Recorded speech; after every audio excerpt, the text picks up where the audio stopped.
تو عبداللہ بن مبارک فرماتے ہیں فرض حج کر لیا، نفل کرنے جا رہا تھا، 300 دینار پاس تھے، میں پہنچ گیا کوفے تک، وہاں سے جا کر کے کچھ سامان خریدنا تھا، احرام خریدنا تھا، ضرورت کی چیزیں، دوست بھی ساتھ تھے، کہتے ہیں یار میرے جلدی تھک گئے، خریداری کر کے وہ چلے گئے، میں شام تک رکا، بڑا تھک گیا تو سوچا اتنی لمبی چوڑی خریداری کیا تو جھیل تھی پاس، میں نے کہا وہاں جا کے ذرا ٹھنڈی ہوا لیتا ہوں، کہتے ہیں میں اس طرف گیا، رات کا اندھیرا تھا، مری ہوئی بھینس پڑی تھی، یہ کچھ 700-800 سال پہلے کی بات عرض کر رہا ہوں، کہتے ہیں مری ہوئی بھینس پڑی تھی، ایک عورت کالے برقعے میں نقاب پوش آئی اور اس بی بی نے مری ہوئی بھینس کا خنجر سے گوشت کاٹا، تھیلے میں ڈالا اور دوڑی، کہتے ہیں میرے ذہن کے اندر خیال آیا کہ بی بی کوئی ہوٹل چلاتی ہے اور مردہ جانور کا گوشت لوگوں کو کھلاتی ہے، ویسے تو جاسوسی منع ہے، اس نیت سے کہ مسلمانوں کو بچاؤں اس کے پیچھے ہو لیا، کہتے ہیں وہ گلیاں گزرتی گزرتی کوفے کی تنگ گلی میں گئی، ایک بڑا سا دروازہ لکڑی کا، بڑا پھاٹک جو پرانے شہروں میں ہوتے ہیں، کہتے ہیں اس بڑے پھاٹک پر اس نے زور زور سے دستک دی، دونوں ہاتھوں سے دروازہ کھلا،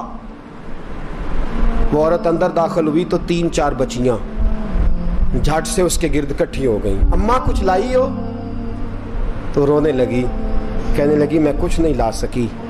کہنے لگی یہ مردہ جانور کا گوشت ہے، اور حضور نے فرمایا جب مرنے لگو تو مردار کھا کے بھی جان بچا لو، اب میں دیکھتی ہوں تم سے کھڑا نہیں ہوا جاتا، نہ کھاؤ گی تو گر پڑو گی، یہ مردہ ہی ہے پکا لو، کہتے ہیں اگلے لفظ اس عورت نے کہے تو میں باہر کھڑا چیخنے لگا، وہ کہنے لگی ہم سید زادیاں ہیں، صدقہ زکوٰۃ کھا نہیں سکتی، اور سب روگاں دا روگ محمد، جس دا نام غریبی، کنڈ ولا کے لنگ جاندے سب دوست یار قریبی، سید ہیں، صدقہ زکوٰۃ یہ مردار کھا کے گزارا کرو، کہتے ہیں پھر اس عورت نے 4 بیٹیوں کو سینے سے لگایا، کہنے لگی تمہارا باپ زندہ ہوتا تو یہ دن نہ، سید بھی اور یتیم بھی اور مسکین بھی، پھر وہ روئیں، حضرت عبداللہ بن مبارک کہتے ہیں زور زور سے دروازے پہ دستک دی، بی بی باہر آئی، کون ہے؟ تو میں نے کہا میں عبداللہ بن مبارک ہوں، محدث ہوں، زمانہ مجھے جانتا ہے، میرے شاگردوں کی لسٹ بڑی لمبی ہے، کہنے لگی اچھا تو؟ کہنے لگا یہ 300 دینار ہیں، تو مہربانی کرے تو رکھ لے، چلے اپنا کام کریں ہم جانے ہمارا، کہتے میں نے زمین پہ گھٹنے ٹیک کے نا تو سید زادی کے آگے ہاتھ باندھ دیے، میں نے کہا میں نوکر ہوں تم اولاد ہو، میں خادم ہوں تم نسل ہو، مہربانی کرو، مہربانی میرے اوپر مہربانی، پیسے رکھ لو، کہتے ہیں میں نے وہ پیسے دیے، میں واپس لوٹا، یار کہنے لگے چل، میں نے کہا نہیں میں نے نہیں آج کرنا، کہنے لگے کوئی نیا پلاٹ لینے کا پروگرام بن گیا، کوئی نئی انویسٹمنٹ، لوگ تانے دیتے ہیں نا، پر جے کر یار دے نام دا ملے میڑا، ان چولی پا لئیے پنجے سٹیے نا، جے کر یار دے نام دی ملے سولی، جھوٹا جھوٹ لئیے پچھاٹیے نا، کہتے ہیں میں نے کہا یار جیسے تمہاری مرضی سمجھ لو، یہ میرا راز ہے میں بتاتا نہیں، فرماتے ہیں لوگ حج کرنے چلے گئے، میں وطن آ گیا، 6 ماہ کے بعد قافلے لوٹے، جاگ کے سننا ذرا بات، میرے نبی نے فرمایا تو میرے امتی کی پریشانی دور کر، اللہ کامل حج کا ثواب دے گا، فرمایا میرے حبیب علیہ السلام کی امتی حضرت عبداللہ بن مبارک فرماتے میں آیا حج کر کے، حاجی آئے تو میں بڑی حسرت کے ساتھ، میں گھر میں روتا تھا، سوچتا تھا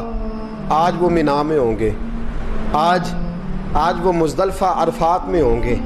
آج وہ لوگ جمرات کی رمی کر رہے ہوں گے، میں تڑپ کے سوچتا تھا آج در رسول کی حاضری دے رہے ہوں گے، کہتے میں روتا تھا، جب حاجی لوٹے 6 ماہ کے بعد تو حاضری دینے گیا، ملنے گیا، پہلا دروازہ کھولا حاجی صاحب نے، میں نے کہا مبارک ہو، کہتے ہیں میں نے مبارک دی ذرا سنیے گا، کہتے ہیں وہ حاجی مجھے ڈانٹنے لگے، کہنے لگے چھوڑ یار اتنا بڑا آدمی ہو کے تو غلط بات کرتا ہے، میں نے کہا کیا ہوا؟ کہنے لگے تو نے ہمیں کہا کہ جانا نہیں، اور پھر ہم مینا میں آوازیں دیتے رہے، تو بات ہی نہیں سنتا تھا، ہم آوازیں دیتے رہے ان اللہ علی کل شیء قدیر، آوازیں دیتے تھے، سنتا نہیں تھا، کہتے ہیں میں حیران ہوں،